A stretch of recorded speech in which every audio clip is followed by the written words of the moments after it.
Querido, vamos a ir al Paraguay. Tenemos el placer de poder entrevistar. Hoy lo vamos a absorber un poco en sus tiempos porque me parece una mirada de un profesional de carrera, enorme carrera, en la parte diplomática, como es Rubén Darío Ramírez Lescano, quien fuera ministro de Relaciones Exteriores del Paraguay, quien, haya finalizado estudios en la Universidad de Buenos Aires, en la de la Sorbona, en la Universidad de California, en Los Ángeles, haya recibido la medalla en la República Oriental del Uruguay. Puedo estar un año dándote las funciones de las carreras diplomáticas que ha realizado, asesor de Asuntos Económicos de la Presidencia de la República en el 89, encargado del Departamento Comercial de la Embajada del Paraguay en Buenos Aires, Argentina, 89-92, por lo tanto conoce muy bien también nuestro país, encargada de negocios de la empresa del Paraguay en Quito, en Ecuador, director general del Consejo Nacional de Comercio Exterior del Ministerio de Relaciones Exteriores del Paraguay entre 94 y 96. Puedo seguir hasta no sé cuándo, pero arrojo como último dato, ministro de Relaciones Exteriores del gabinete del presidente Duarte Frutos, por decreto del Poder Ejecutivo, ¿sí? Cargo que ejerció hasta el 15 de agosto del 2008, como algunas de las destacadas representatividades que ha tenido y asesorías, y asesorías que ha tenido justamente Rubén Darío Ramírez Lescano. Muy buenas tardes, un placer tenerlo en esta pantalla de UCL. ¿Cómo está? Sergio Enitz, Horacio Móviles, lo saludan. ¿Cómo anda? Muy buenos días, Sergio, Horacio, un placer estar en este distinguidísimo programa de UCL y a disposición de ustedes. Bueno, usted sabe bien que UCL es hermano con la Nación del Paraguay, tenemos un asidero muy fuerte también en aquella región, desde el Uruguay, desde la Argentina, estamos haciendo el interior federal de la República Argentina, estamos haciendo este magazine noticiero, en el cual hoy vamos a emitir un programa muy particular, en general tiene un dinamismo con varios entrevistados. Hoy nos parece que con su enorme carrera y diplomacia y lo que ha ejercido en los últimos tiempos, como veedor también de la Organización de los Estados Americanos, en las elecciones, jefe de veedores en las elecciones del Perú, su mirada en lo que está pasando en la región también nos va a parecer muy interesante, así que agradezco esta participación. Quiero empezar mencionando que ustedes desde la OEA felicitaron a través de las redes sociales por la calidad, transparencia con la que se desarrollaron las elecciones en el Perú. ¿Esto es así? Efectivamente, el domingo pasado, 11 de abril, el Perú celebró una fiesta cívica excepcional porque la pandemia expone a nuestras situaciones muy complejas. Y evidentemente el día en el que los ciudadanos peruanos ejercieron su derecho al sufragio fue una fiesta cívica en el que hubo una gran participación. Más del 75% de los peruanos habilitados, 25 millones de personas estaban habilitadas para ejercer su voto.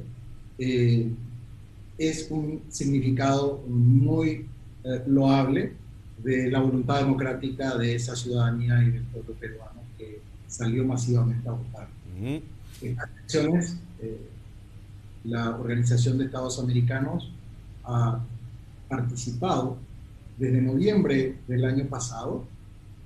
Una segunda misión la hicimos en marzo de este año y la última a partir del 3 de abril, en donde hemos podido constatar, en primer lugar, una gran preparación para poder completar todos los protocolos biosanitarios de bioseguridad que permitan evitar el contagio, de que dé la tranquilidad a la ciudadanía que podía ejercer su derecho al sufragio, y evidentemente esa participación ha sido importante. El protagonista fue la ciudadanía, 18 candidatos presidenciales, una enorme cantidad de candidatos al Congreso del Perú y al Congreso de la Comunidad Andina. Bueno, es muy importante lo que ustedes señalan, porque en el resto de América, Argentina, está hablando en este momento de suspender las PASO previstas. Estas son las elecciones públicas abiertas y obligatorias, que en vez de hacer internas los partidos se hacen directamente de cara a la gente, previstas para agosto, la quieren posponer, y esto se está debatiendo por el tema de pandemia. Si las cosas se hacen bien, evidentemente no hay necesidad de esto. Perú y Ecuador, en todo caso, han sido un claro ejemplo, ¿no? Efectivamente, Perú, Ecuador y Bolivia el pasado domingo Cierto. tuvieron un acto cívico electoral excepcional. México y en segunda vuelta también Perú va a regresar a las urnas la ciudadanía, ya en este caso de Perú, para elegir entre dos candidatos que surgieron como resultado de las elecciones celebradas el pasado domingo. Cada país tiene la soberanía de adoptar las decisiones, sin embargo, las experiencias que hemos tenido en estos países, y yo particularmente me puedo referir al Perú, donde he estado en territorio. La OEA ha participado con 33 observadores de 16 nacionalidades, que nos ha permitido una cobertura de 10 regiones de las 24 que tiene la República del Perú, y observar que realmente cuando se preparan, se organizan bien los actos electorales, existe las condiciones de bioseguridad adecuadas. En la Argentina tenemos dos grandes frentes hoy que se han establecido como Frente de Todos, que es oficialismo hoy por hoy en el orden nacional, y Juntos por el Cambio, que tiene varios municipios, entre esos la jefatura de gobierno y varias provincias, el gobierno de Buenos Aires. Entre estos dos grandes frentes no se terminan de poner de acuerdo que si un mes más, un mes menos, con el tema electoral.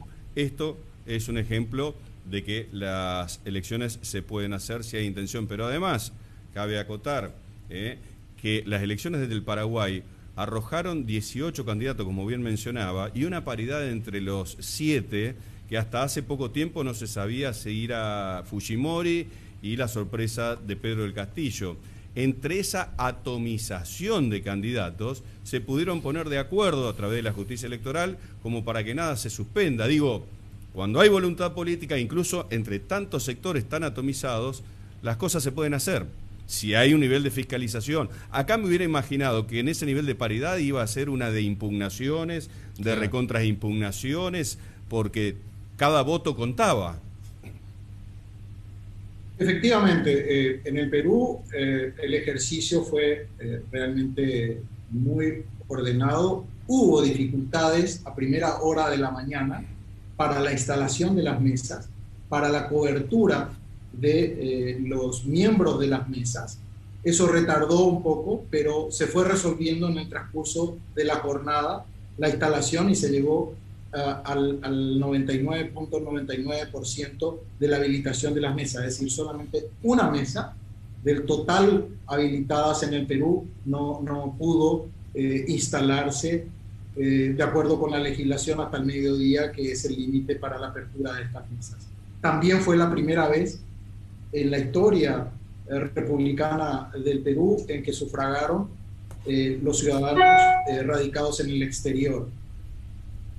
Más de 947.000 ciudadanos peruanos que residen en distintos países han podido sufragar. Nosotros estuvimos desde la Organización de Estados Americanos observando las elecciones en 4 de los países claves para esta ciudadanía. Argentina es uno de ellos. Argentina es uno de los más importantes. Estados Unidos, hemos estado en 2 ciudades, en Washington, D.C. y en Miami. Estuvimos en Italia y obviamente nos ha permitido esa observación también, ver que los electores peruanos tuvieron la oportunidad de sufragar en estos países. Rubén, quería consultarle, llamó poderosamente la atención la aparición de un candidato, como es el caso de Pedro Castillo, un candidato de extrema izquierda y fundamentalmente con un 16,5% de los votos. Esto muestra por ahí algunos cambios que se están produciendo desde el punto de vista social y por sobre todas las cosas el electorado está cambiando y está buscando alternativas quizás diferentes o distintas a lo que se acostumbraba elegir en Perú. Estos cambios reflejan, digamos, algún objetivo en particular dentro de lo que es la ideología política en Latinoamérica. El Perú, durante este periodo presidencial que se extiende hasta el 28 de julio del próximo, vale recordar que la segunda vuelta se va a celebrar el 6 de junio, tuvo ya 4 presidentes que fueron vacados en distintos escenarios y en distintas circunstancias, y por lo tanto existe un mecanismo constitucional que permite esta situación. Esa gran inestabilidad política condujo al país a una situación muy compleja, tanto en su ordenamiento institucional como jurídico, pero lo más interesante es que Perú siempre tuvo la madurez para ir resolviendo estas circunstancias tan difíciles de la administración de la política. Hoy día el presidente Sagasti, electo como resultado de una decisión negociada y establecida en el ámbito institucional y constitucional peruano, designado por el Congreso de la Nación, está llevando adelante. Reconocemos que él ha hecho un esfuerzo significativo desde el punto de vista político de asegurar el día que asumió. Precisamente yo estaba en Lima en el momento en que el Congreso se debatía quién asumiría la jefatura de Estado en estas circunstancias, y por el plazo establecido, un gobierno de transición, como el propio presidente Sagasti lo denomina. Él se comprometió a que efectiva e indefectiblemente los votos podrían ser ejercidos en el derecho de los ciudadanos peruanos el 11 de abril, en la fecha establecida constitucionalmente, y así lo hizo, y por eso nuestro reconocimiento a él. El otro significativo esfuerzo es que el presidente autorizó y previó todos los recursos económicos para ampliar de 4.000 mesas que originalmente tiene el sistema electoral peruano habilitados a 11.000 mesas, de manera que haya un pleno cumplimiento del protocolo sanitario, y ha dado toda la autonomía a los órganos electorales, que son 3 en el Perú.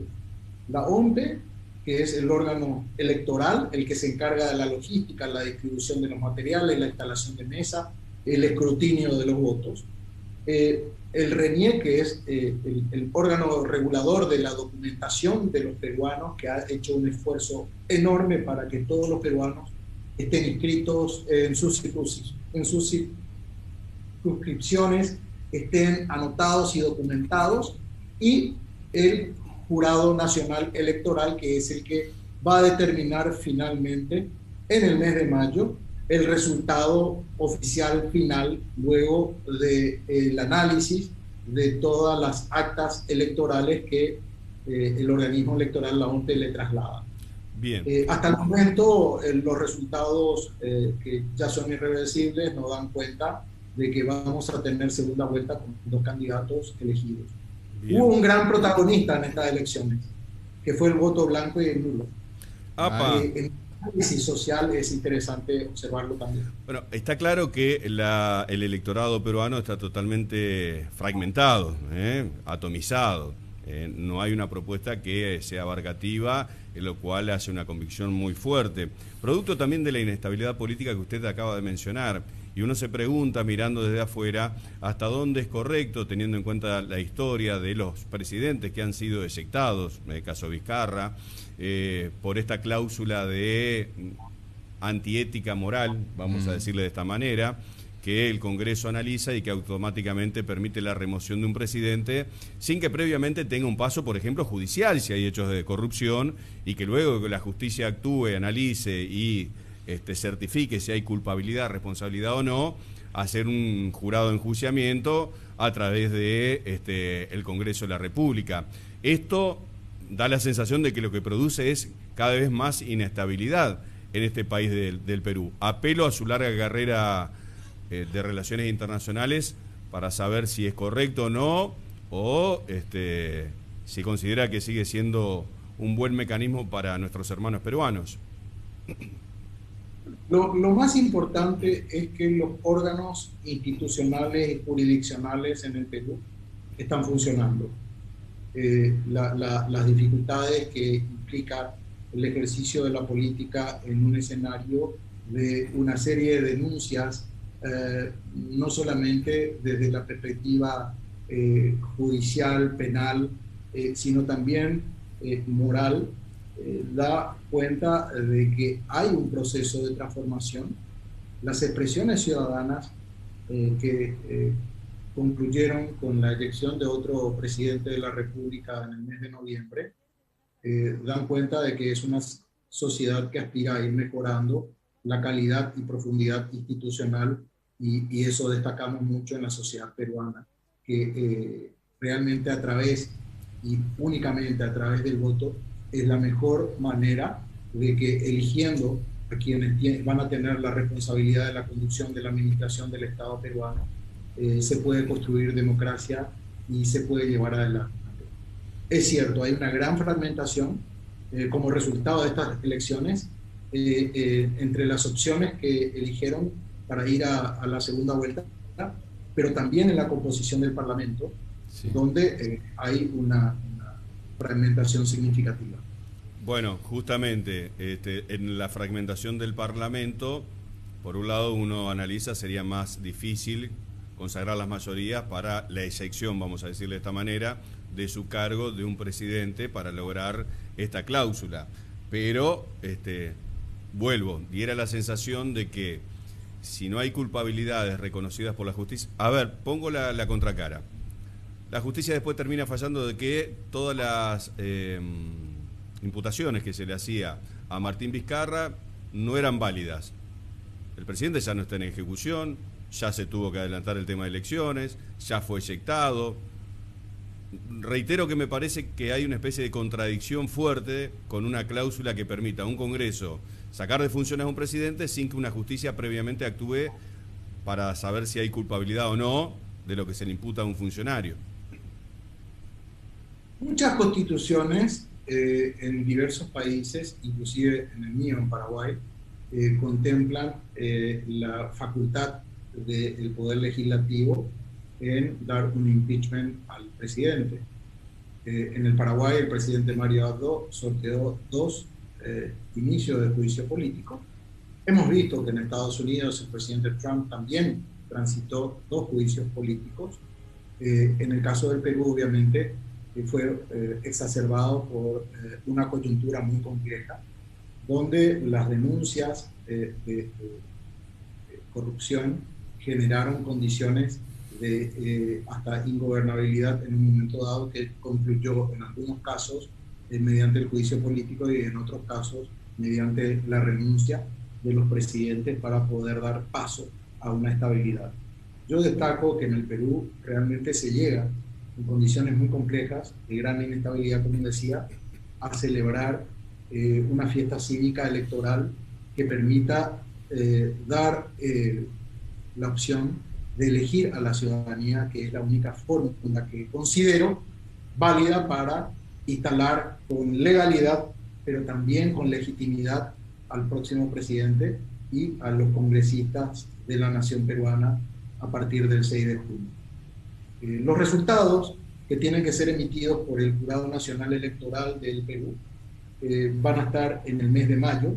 Esto se debe a una cuestión de plazos que tienen que ser 30 días previos a la convocatoria a las elecciones que ya están fijadas para el 6 de junio. Bien. En este sentido, Rubén, bueno, un poco hacer referencia a un factor común que se repite en varios países latinoamericanos, como es la crisis económica. Y obviamente nosotros como argentinos añoramos madurez política para llevar adelante políticas de Estado que de alguna manera se comprometan a sacar al país adelante y a brindarle bueno, lo necesario para superar esta crisis. ¿Cómo estaría en este caso, si hablamos de Perú, cómo estarían dentro del punto de vista de la madurez política como para, bueno, bajar políticas de Estado que permitan el desarrollo del país, ya que la crisis en Perú es también agobiante, ¿no? Sí, en el Perú existe la condición de inscribir al momento de anotar la candidatura electoral el programa de gobierno. obviamente hay dos fórmulas absolutamente antagónicas, las que resultaron ganadoras de la competencia en segunda instancia, en la segunda vuelta. Lo que yo siempre digo es que más allá de un pensamiento de Estado o de mercado, de izquierda o de derecha, lo fundamental es que uno sea el resultado de la voluntad popular su elección, a través del sufragio, del derecho universal de elegir y de ser elegidos, que haya coherencia y consistencia en esas políticas es la clave para el desarrollo en Latinoamérica. Sí. La coherencia en el sentido de que la relación entre sociedad, Estado y mercado se base sobre las pautas de una previsibilidad en las políticas, la seguridad jurídica, de que las instituciones de la República van a cumplir y hacer cumplir el derecho y las obligaciones ciudadanas, y de que la política económica sea consistente en todas sus fases, respondiendo a las necesidades imperiosas de una sociedad tan divergente que es la que tiene América Latina en su conjunto. No es solamente un hecho que se produce en Ecuador, en toda América Latina es uno de las regiones más importantes del mundo, con los niveles de desigualdad tan significativos y expresivos.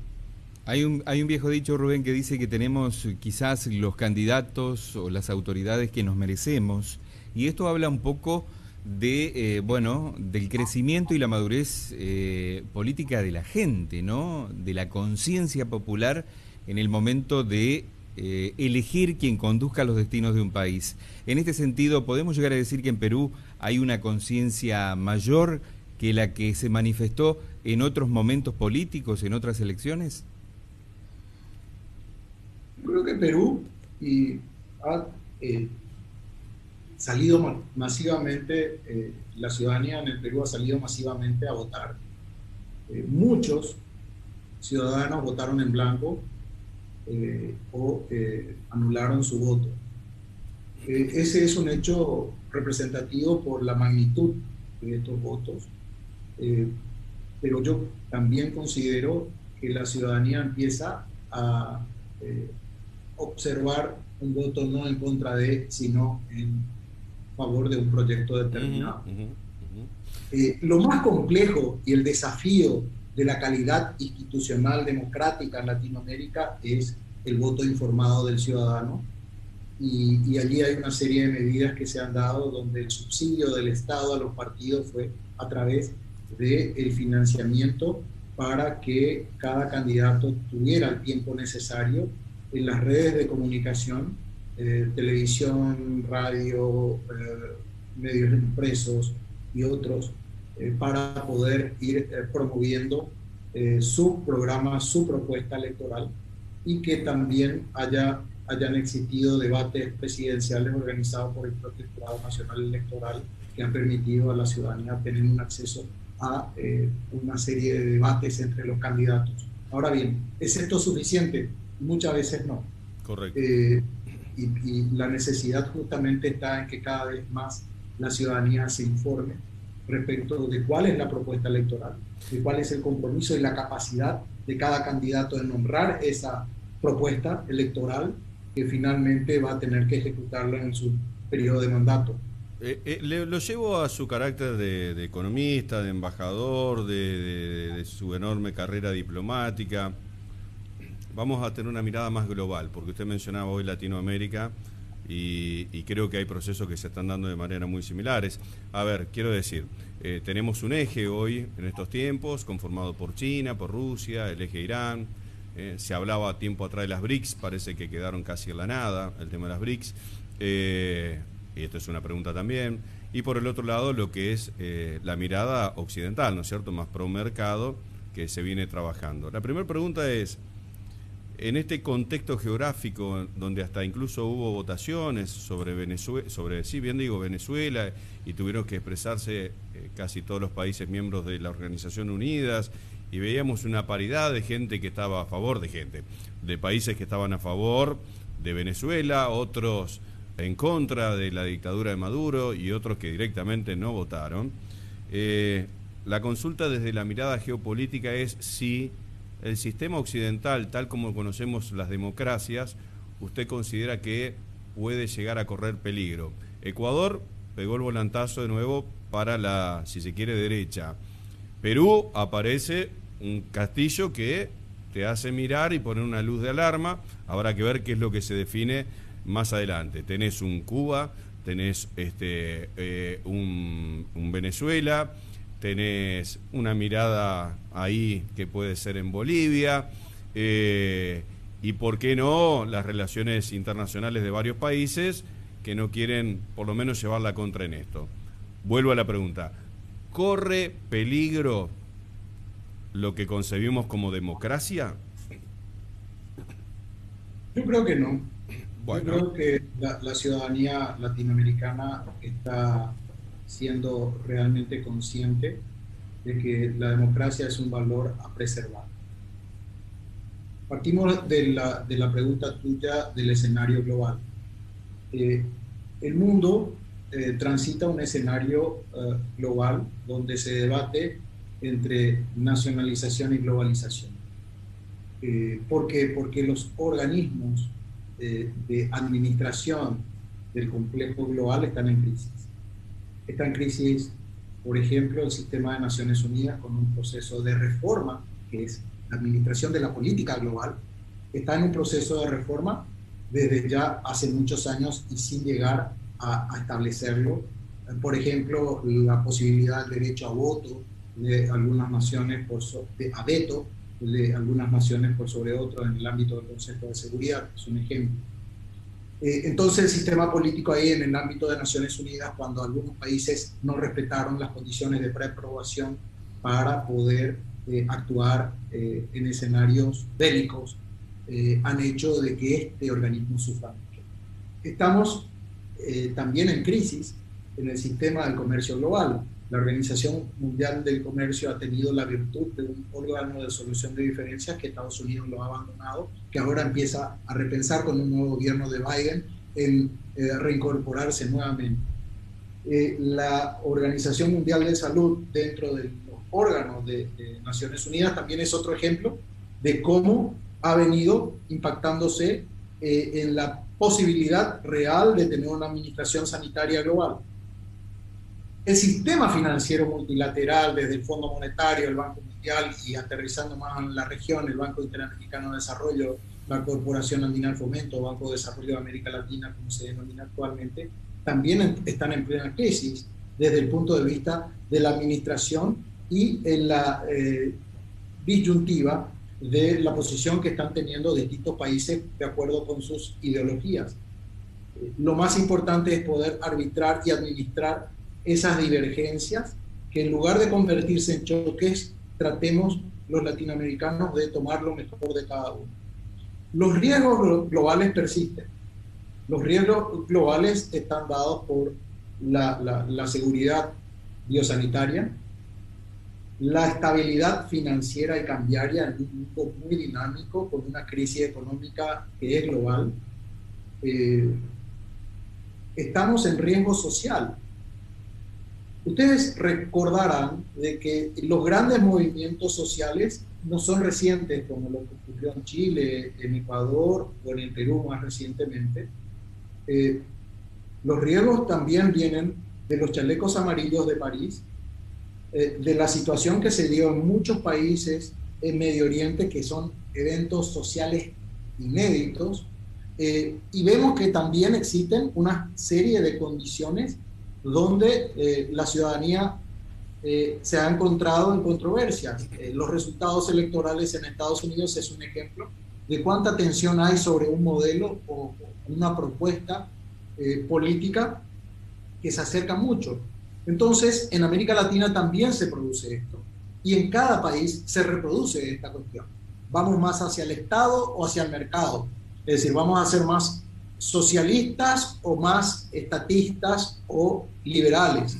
Entonces, en ese debate, la ciudadanía trata de encontrar un equilibrio, y la pandemia expuso la necesidad de tener la capacidad de un gobierno en entregar soluciones y respuestas a estos desafíos. Es decir, cómo logramos equidad, cómo logramos inclusión social, cómo logramos un desarrollo económico inclusivo, que es la gran necesidad y demanda de la sociedad latinoamericana, y en ese contexto las propuestas y las ofertas políticas hoy están permanentemente evaluadas por la ciudadanía.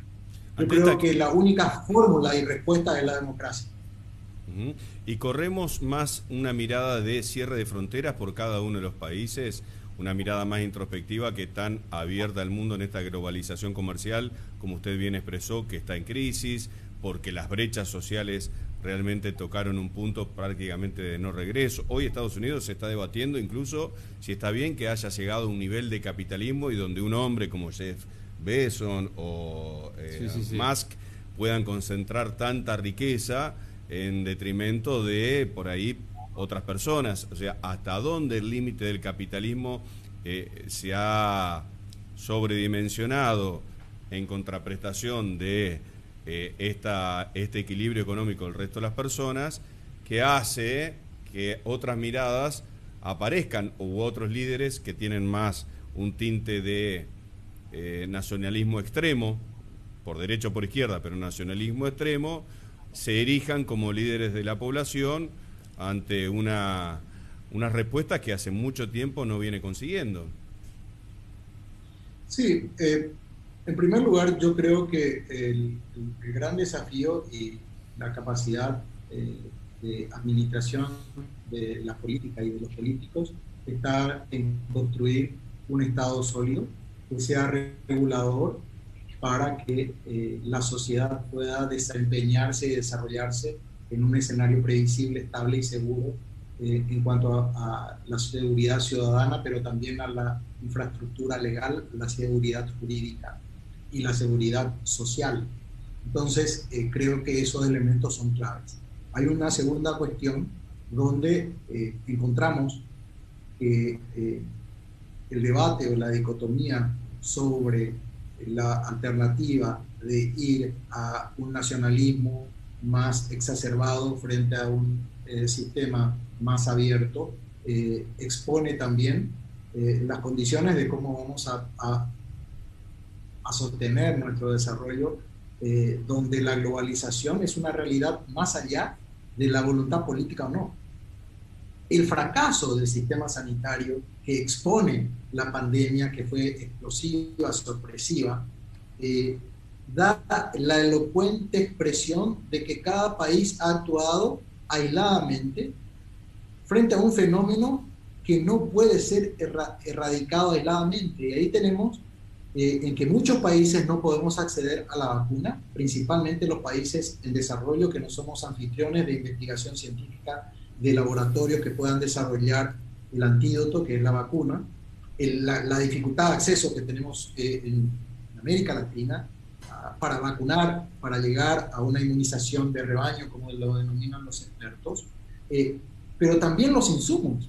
Ustedes recordarán que muchos países desarrollados, adoptaron restricciones a la exportación de insumos médicos para poder preservar la salud. Y eso se dio también en el comercio global. Eso también se da en una dicotomía donde más nacionalismo o más globalización.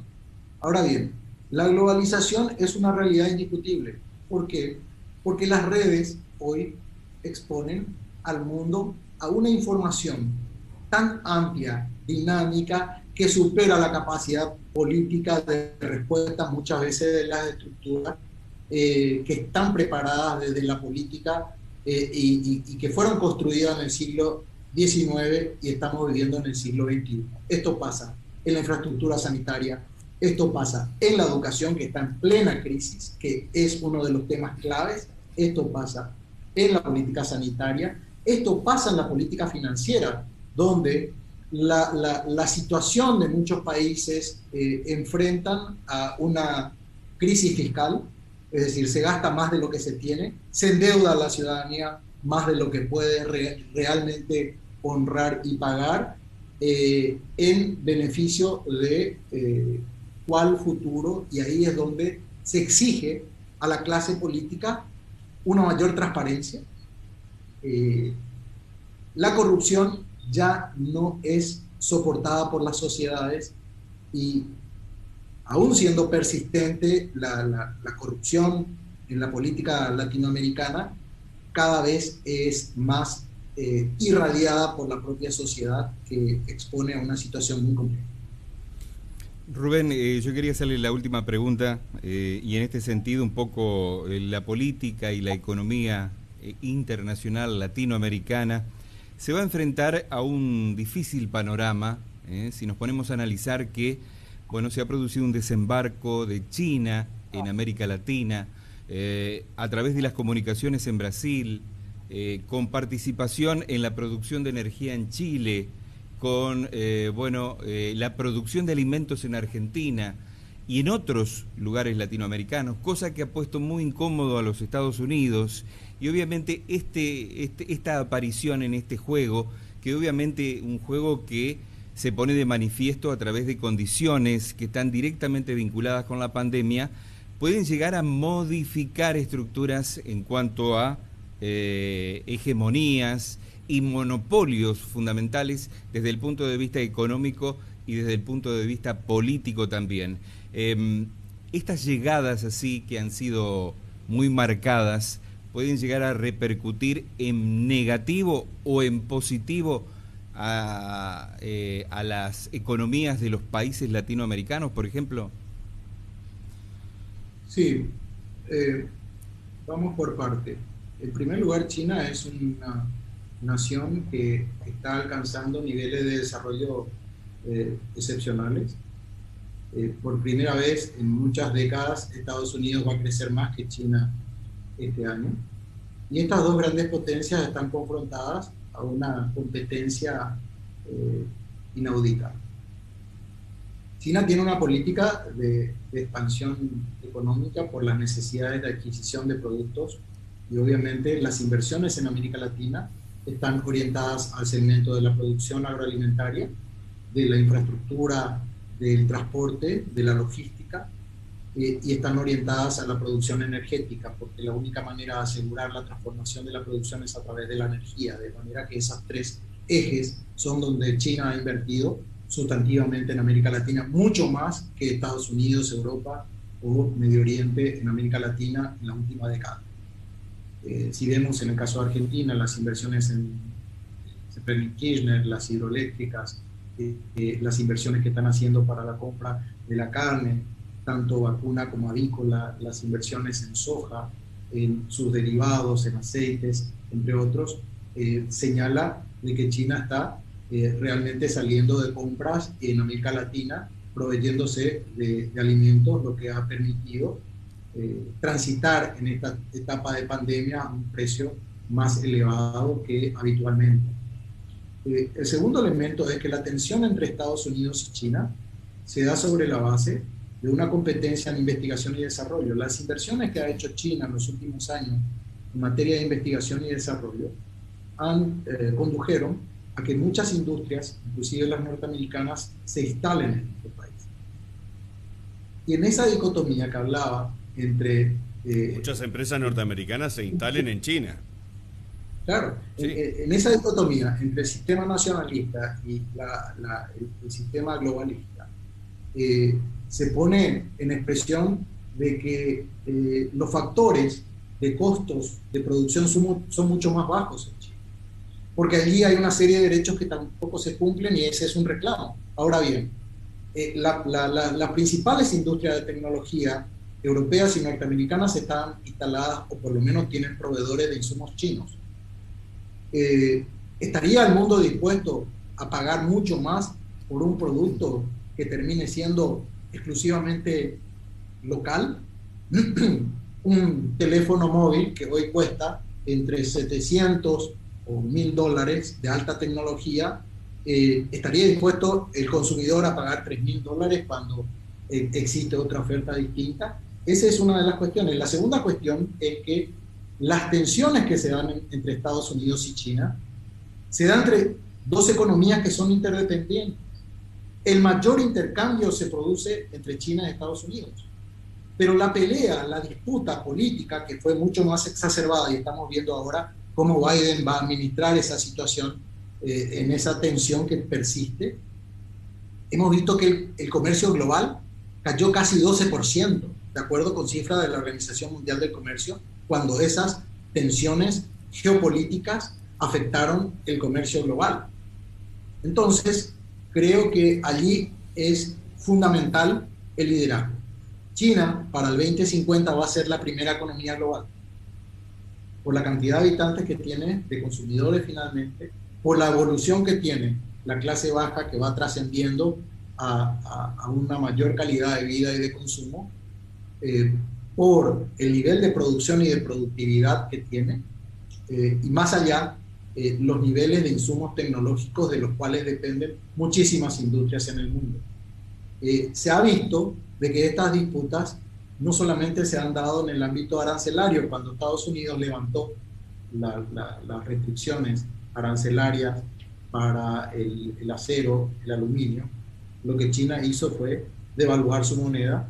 Entonces, desde una inestabilidad comercial a la inestabilidad financiera fueron el resultado de un gran desorden económico global y muchas tensiones cambiarias que terminaron de alguna manera beneficiando a América Latina, porque la oferta del dinero fue mucho más barata ante un escenario de incertidumbre, pero que ese endeudamiento, llegando a los límites de capacidad en relación con el Producto Interno Bruto y la capacidad de crecimiento de los países, generan otras condiciones mucho más difíciles, como las que enfrentan Argentina hoy con su endeudamiento externo, con necesidades de negociaciones imperativas con el Fondo Monetario Internacional y con otros acreedores, así como poder acceder a dinero fresco para incrementar la producción y la competitividad. Lo mismo sucede con Brasil.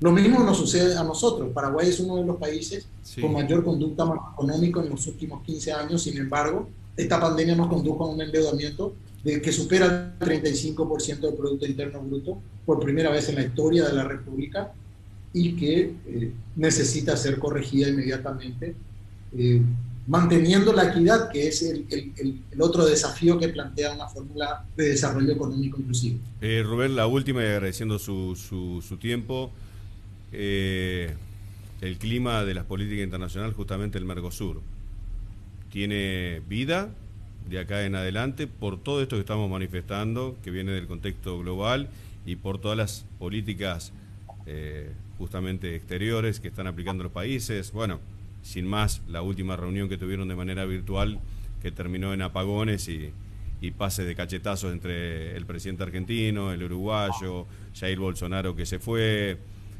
antes de hacer también los cortocircuitos por la determinación del presidente Fernández, de sacar incluso a la fuerza para controlar la pandemia. Estamos hablando de las fuerzas armadas, ¿no? Las de seguridad, para que acompañen. La broma, la burla que hace Jair Bolsonaro, porque evidentemente piensan totalmente distintos. Digo, ¿el Mercosur va a seguir existiendo? Yo creo que el Mercosur es una realidad desde el punto de vista en que estamos territorialmente condenados o afortunados a convivir. No nos podemos mudar. Es decir, Paraguay no puede decir, sabes que no quiero estar más en este vecindario, me voy a la zona ibérica o me voy